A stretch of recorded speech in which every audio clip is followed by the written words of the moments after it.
دنیا کے آخری کناروں تک جماعتوں نے پہنچ کر اذانیں دی ہیں، نمازیں پڑھی۔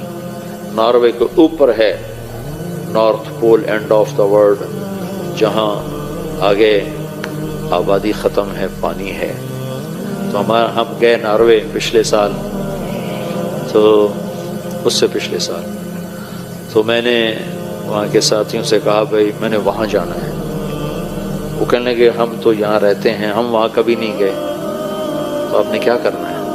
میں نے کہا ادھر جا کے اذان دینی ہے، نماز پڑھنا، دعوت دینی۔ اللہ کے نبی کی بات ہے کہ دنیا کے آخری کنارے تک اللہ میری بات پہنچائے گا۔ بس یہ شوق ہے کہ مجھ سے پہلے بھی لوگ پہنچے ہوں گے، پر میں بھی ان میں شامل ہونا چاہتا ہوں کہ میں کہوں کہ یا رسول اللہ، میری ملاقات ہو تو یا رسول اللہ میں نے آپ کا نام اس آخری کنارے پر بھی لیا تھا۔ تو وہ پھر مجھے ڈرانے لگے، 2 گھنٹے کی فلائٹ ہے، 4 گھنٹے کی ڈرائیو ہے، آپ تھک جائیں گے۔ میں کہا نہیں، جانا ضرور ہے، ہماری ادھر تھی تو نہیں تشکیل پر، میں نے جانا ضرور ہے۔ تو خیر 2-4 ساتھی وہاں کے لیے کچھ اپنے وہاں سے 2 گھنٹے کا سفر کر کے پہنچے۔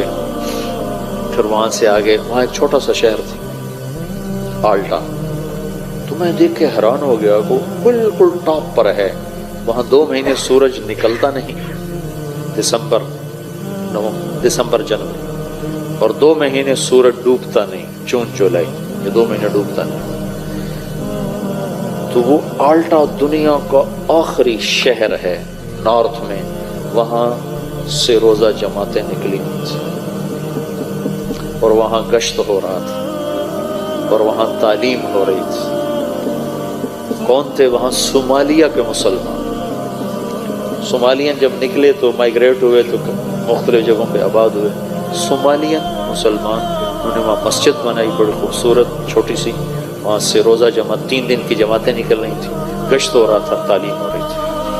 انہوں نے ہمیں گاڑیاں میں، او بھائی تو میرے سامنے بیٹھا کیا تو میری سن، تو ادھر کیا دے، تو یہاں ٹیچر بن کے بیٹھا ہے تو میری سننے بیٹھا، اچھا پھر میری سن۔ تو وہاں سے انہوں نے ہمیں اپنی گاڑیاں دی، تو ہم وہاں سے 4 گھنٹے مسلسل چلے، اور آخری کنارے پر ایک گاؤں ہے چھوٹا سا، اس کی 1,500-2 ہزار آبادی۔ تو اس میں جو پہلا مسلمان ہمیں ملا، اس نے کہا میرے 10 دن تبلیغ میں لگے ہو۔ پھر وہاں سے ہم آگے 1.25 گھنٹے کا آگے سفر تھا، اس گاؤں سے آگے 1.25 گھنٹے کا سفر تھا۔ تو اس وقت کوئی رات کے 12 بج رہے تھے اور سورج ابھی کھڑا تھا، 4 اگست تھا، تو اگست میں سورج ڈوبنا شروع ہو جاتا، تمہارے پہنچتے پہنچتے سورج ڈوب گیا۔ تو پتہ چلا کہ 25 منٹ کے بعد سورج نکل آئے گا، صرف 20 منٹ اس نے ڈوبنا ہے، پھر نکل آنا ہے۔ تو 20 منٹ میں ہم نے مغرب بھی پڑھنی ہے، عشاء بھی پڑھنی ہے، فجر بھی پڑھنی، تینوں نمازیں پڑھنی۔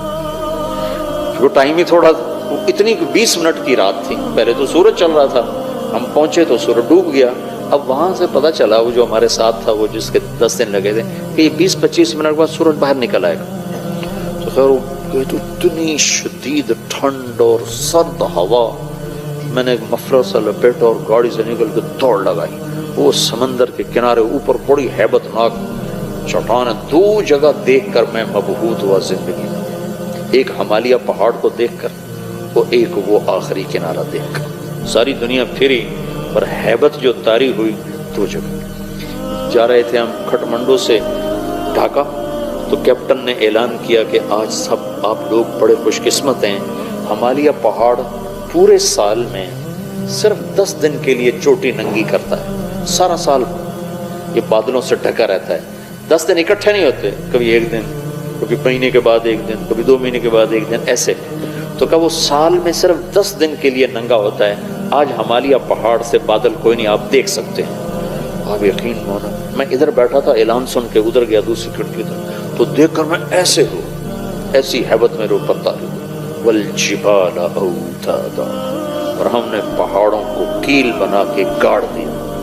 اس دن مجھے پتہ چلا کہ جس کے کیل اتنے بڑے ہیں وہ خود کتنا بڑا ہوگا۔